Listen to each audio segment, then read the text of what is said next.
Hello दोस्तों, कैसे हो आप?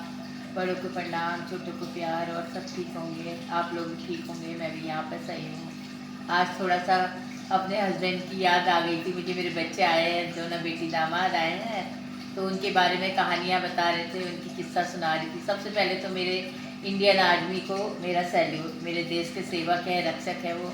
आपको पता ही है कितना मेहनत करते हैं बॉर्डर में जाकर, हम लोग को बचा रखा है। और हम तो साथ में रहे तो मालूम है कि कितनी परेशानियों का सामना करना पड़ता है, बहुत मुश्किल होता है। लेकिन ये है कि वहाँ आदमी को तकलीफ़ ज़रूर होती है, फौजियों को हमारे, लेकिन फैमिली को इतना आराम हमारे देश के लोगों ने दिया हुआ है, जवानों ने दिया है। फैमिली को कभी किसी चीज़ की कमी होने नहीं देते हैं, उनको एहसास ही नहीं होने देते हैं कि वो गए हैं बाहर। आज भी वो चले भी गए तो देखो, आर्मी की सुविधा है, मेडिकल सुविधा है, कैंटीन सुविधा है, सब कुछ मिल रही है हमें, उन्हीं की बदौलत मिल रही है ना।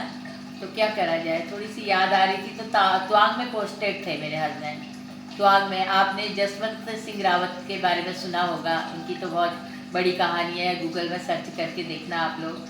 तो वहाँ पर उनका मंदिर बना रखा है, तो वहाँ ड्यूटी थी, पोस्टेड थे मतलब त्वांग में मेरे हस्बैंड। गुवाहाटी से आगे है ना, वो तो सभी फौजी जानते ही हैं।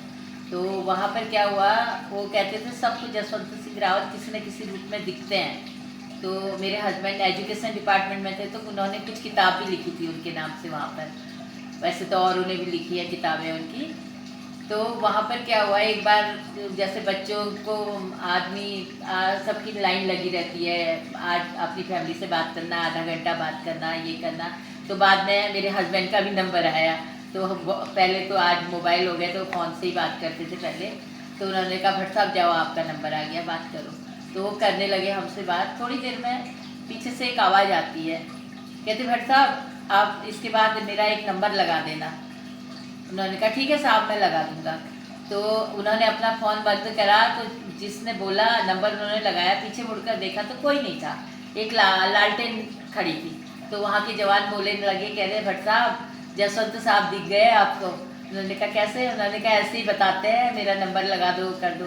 तो इतनी सच्ची घटना है उनकी, आप पढ़िए ज़रूर गूगल में सर्च करके, जसवंत सिंह रावत के नाम से ज़रूर पढ़िए। कितने सच्चे आदमी थे, देश के लिए क्या किया उन्होंने, क्या नहीं किया, वो मैं आपको बता नहीं सकती हूँ। आप बताइए, क्या खुद ही पढ़ के बताना दूसरों को क्या सिखाया आपने उनसे। वो ऐसे इंसान थे, बड़ा अजीब सा लगता है। लेकिन फौजी हमारे बहुत अच्छे होते हैं, देश के लिए हमेशा तत्पर रहते हैं। अपने फौजियों का कभी कोई अपमान ना करे बाहर वाले, बस यही बात का ध्यान रखना। मेरे देश के सैनिकों को दोबारा से सैल्यूट।